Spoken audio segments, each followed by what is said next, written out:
Dis alweer Vrydag. Verlede week was die kort week gewees met Vrydag, verlede Vrydag. En dit voel asof hierdie week baie korter is. Hier is maar net so medley oor landelike veiligheidsnuus. So welkom by hierdie terloops. Dis Vrydag. Ek het die syfers hier op die skerm vir julle gesit en ek dink julle sal verstaan hoekom ek ongemaklik en agterdogtig is dieselfde tyd. Augustus 24, 5 aanvalle, 1 persoon verloor. As jy dit vergelyk met Augustus 23, 19 aanvalle, 3 mense vermoor. Na September, 9 aanvalle, 1 persoon vermoor. En dit is asof die getalle so 'n bietjie teruggeskuif het. En ons trek by die 16de Augustus. Ek hoop nie dit eskaleer in iets meers nie. Ek sou graag wil hê dat daai 5 aanvalle na 1 persoon is verloor het, wat nie noodwendige plaasaanvalle was nie, maar ons het hom verloor as gevolg van 'n insident op 'n plaas. Ek sal dit graag so wil hou. Maar ja, die maand is nog lank, daar's nog 2 weke oor van die maand. Maar daar's daarom goeie nuus. Ek het gehoor dat die beskuldigde in die moord op Tuis van die Kerk verlede jaar in Krarok lewenslang tronk toegestuur is en hy het nog 'n addisionele 15 jaar gekry. Ek is nie seker vir watter klagte dit was nie. Maar dit is dan 'n bietjie goeie nuus. En as 'n ou hierdie tipe van goeie nuus kry, dan raak 'n ou bly, want 'n ou weet dat daar is iewers in die stelsel is daar dinge wat eintlik besig is om te werk. So amper 2 weke terug het ons by Golden Gate by Generaalskop het ons vee diefstal gehad waar twee diewe vee weggejaag het. En daar's toe nou alarm gemaak op die roetes en daar van die GPF's wat reageer het op hierdie storie en hulle is saam met die ouens so in die berge in. En op 'n stadium toe kom hierdie ouens agter, hoorie, maar hierdie ouens is besig om ons in te haal. En die proses is al skote gevier en ongelukkig gesien van die GPF ouens is gewond en hulle het hom later in sy liggaam gekry en is ongelukkig dood. Nuwe tendense natuurlik. En ons kry die hele paar plekke. Noordwes was daar leidig geklomp vee geslag, ek weet nie hoeveel vee dit was nie. Al wat oorgebly het is die onderste kakebene en die kaartjies. So ons kon daarom ten minste die boer se vee dit is, kon ons daarom ten minste opspoor. Maar toe is daar 'n soort voorval in Kameeldrift Wes. Kameeldrift Wes was stil gewees. Ek het vanoggend iemand gesê daar is gelukkig nie. Die laaste 2 weke is al gelukkig 2 maande eerder is al gelukkig nie mense leed gewees nie. Maar daar's wel baie aktiwiteite en hierdie soortgelyke voorval in Kameeldrift is daar 'n klomp varke geslag en die varke se koppe en die binnegoed is net so laat staan. By Aliwal Noord is nou weer 'n ander ding. Die skape begin 'n taxi te ry. Dis daar 'n kant skaap oortreders, hulle is ook die is die video ook so veel op die skerm. Die oortreders was gearresteer en die skaap is terugbesorg aan die eienaar en baie dankie aan die sekuriteitsmaatskappye wat vinnig gereageer het om hierdie ding op te los. Die waarde van daardie skaap wat daar naby Jamestown gesteel het was R78,000. En dan natuurlik monkey see, monkey do, dit gebeur by Verliers ook waar 24 skape is dieselfde tipe voermiddel, die waarde van daai skaap was R66,000. Daar's ook 'n ander geval gewees in dit is by Rosenekal iewers waar daar klop bokke agter in 'n bakkie vervoer is. Daai bokke het ook teruggegaan huis toe. Vir die van julle wat opgemerk het of wat het gekyk het, ek het in die laaste week of so het ek 3 Umlilo video's uitgebring. Dit gaan baie oor die brande in Suid-Afrika, veral Noordwes en dan reg oor die land soos wat mense vir my brandnuus aanstuur. Die syfers vir Oktober 20 tot en met Oktober 2023 vir die Noord-Kaap. 500,000 hektaar verloor aan brande in 2023. Dan vir die Vrystaat, ek het vir die Noord-Kaap het ek ongelukkig nie letsels nie. Vir die Vrystaat in 2023, 5,731 letsels en 539,000 hektaar verlore. As jy na daai syfers kyk, dan is dit verstaande dat mediahuis soos Marula Media 'n berig uitstuur dat daar kommer is oor brande in die Vrystaat. Nou, as jy kyk na die brande in die Vrystaat, kan ek vir jou 2 dinge gee wat van belang is hierso. Daar's brandstigting, 1. En ons het opgemerk, dit is definitief, daar's baie van die brande is daar brandstigting. Ek verlede week in van die oomlieles het ek gesê, dat ons nalatig is, en nalatigheid beteken ook voorbrande. En as ek praat van nalatigheid in terme van voorbrande, dan suig ek dit nie uit my duim uit nie, dan praat ek van 'n gesprek wat ek gehad het met 'n boer wat in landelike veiligheid is.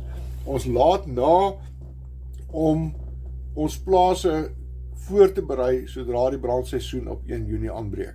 Ons sien die gras is droog, maar ons is nie besig om plan te maak om 'n area te skep waar ons diere dalk veilig gaan wees. Of af te brand is op 'n sekere manier, terwyl daar nog nie te veel winde is nie, sodat ons nie die hele plaas verloor nie. So, hypothetiese sprake, jou plaas in 2 te split en 'n 500 meter brandstrook te brand, en dan sodra die brande kom, dan brand ten minste net een gedeelte van jou plaas af, of miskien by 'n ander brand 'n ander gedeelte, maar aan die einde van die dag is jou diere veilig. Is dit verlede jaar het ons opgemerk baie diere met brandletsels, veral in Noordwes, en daar was 'n beweging gewees daaroor om medikasie vir daai diere uit te kry. En gepraat van Noordwes, die skade vir 2024 sover is 'n totaal van, en ek kry hierdie van Northwest Umbrella Fire Protection Association af, en dit was met ingang van verlede Vrydag, Saterdag, as ek dit nie mis het nie, die letsels vir Noordwes provinsie sover, of tot op datum, was 7.832 letsels. En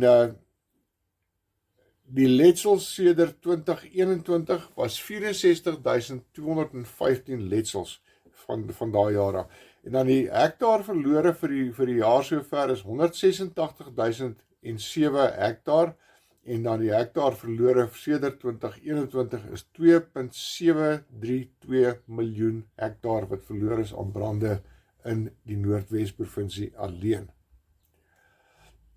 Laaste brande by Anderburg, daar in die suidweste van Natal, laaste teen die Drakensberg, as jy daar op gaan Sani Pas, daai area daarso, was daar verlede naweek brande van tot 80 km/h.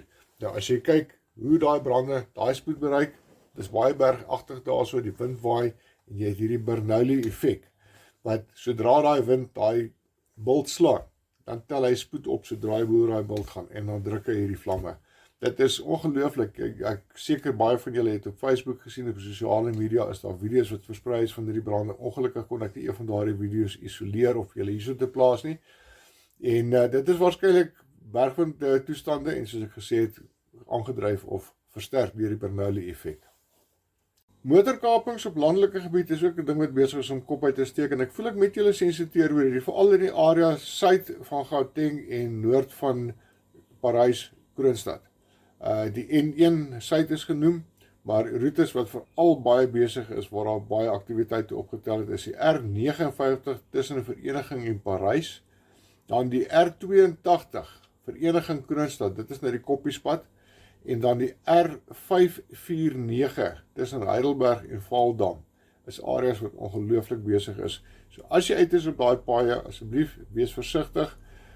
Een van die beste dinge wat jy kan doen is hierdie FOP-polisie, dit is een van die dinge wat ons ook opgemerk het, die FOP-polisie, as hulle jou probeer aftrek, ry eerder na die naaste polisiestasie toe, en gemaak daar so seker dat jy veilig is, as wat jy in die hande van die FOP-polisie beland, want hulle ry met gemerkte voertuie, en hulle ry en hulle lyk wettig, maar eintlik, soos ek sê, is hulle FOP-polisie. Ek kry vanoggend 'n dingetjie van 'n familielid af, een van die postkaartjies, hierdie wat hulle so op, ek dink hulle in Engels noem hulle dit memes,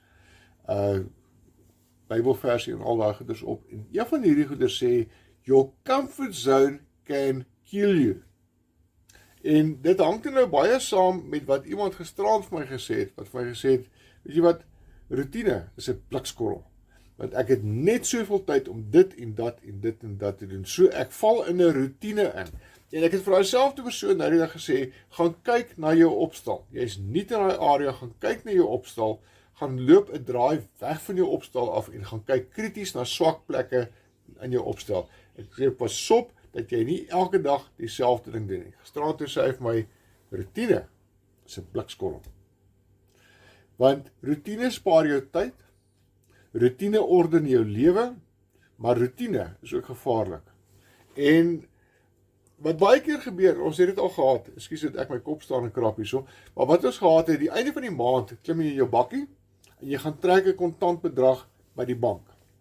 Jy kom terug by die huis, jy is 3 by die huis, want jy het klaar vir jou werkers gesê, en ek weet, ek het in 'n vorige video presies dieselfde woorde gebruik, maar dit is belangrik mense, jy klim uit jou bakkie uit, 3 uur die middag, jou werkers staan en wag, hulle wil ook afstaan vir die naweek, en hulle weet, 3 uur is jy daarso, en jy kry betaling. Maar, een van jou werkers is optimisties, en hy het vir 'n paar van sy pelle vertel, hierdie man, kom met soveel, hy betaal 20 van ons, soveel, so, hy gaan hypotheties gesproke, kom ons sê, met 30, 35, 50, 60.000 rand hier aankom, en daai 60.000 rand lê in 'n banksak voor op die sitplek. Wat gebeur? Die werker kry hulle met 'n kickback, en hierdie groep kom in, soos dit in Belfast gebeur het, paar rand daar gevat, en ons verval in 'n routine, aan die einde van die dag word ons geroof, reg voor ons deur, daar's nie 'n skrapie aan jou nie, maar kontant kan jy nie terugeis van die versekering af nie. Ons moet begin kyk na veiligheid. Veiligheid, daar kom soveel veiligheidsaspekte uit op plaasaanvalle. Met elke plaasaanval kan ek vir jou sê, daar's die fout. Mense haal vensters uit, die ruite uit, die rame uit, met 'n patiemes. Hulle haal daai pattie uit, daai stopverf, hulle haal hom uit, haal daai venster uit, hulle kry dit deur. En hulle kry dit reg om dit stil genoeg te doen. Maar wat het jy daai aand gedoen, wat maak dat jy het 'n moeilike dag by die werk gehad, dis 'n harde dag geweest, jy het miskien brand geslaan, so vanaand is jy moeg, en die ou wat jou dop hou, weet jy is moeg, so vanaand kom hulle, en haal 'n venster uit sy raam uit, en hulle kom vat wat in jou behoort. Mense, ons moet ongelooflik wakker wees, en ons moet kyk na ons eie veiligheid. Ons kan nie veiligheid meer sacrifice nie, as ek dit so kan stel. Geniet julle naweek. Ek hoor daar's rugby daar onder in Australië. Daar's 'n paar ander goeders, daar's 'n klomp sport. Geniet julle naweek. As julle reis veilig. As jy by die huis bly veilig. En as jy gewapen is, keep him strapped, hou daai ding reg. Want aan die einde van die dag, as jy hom nie reg het nie, gaan jy na die tyd wonder, maar hoekom het ek dit nie getrek en hom gebruik nie? Ek sê hier vir jou niks nie. Ek gee vir jou raad. Jy is die ou wat gestrap is. Jy is die ou wat die besluit moet maak. Maak die besluit. Hou jouself, jou gesin, jou eiendom veilig.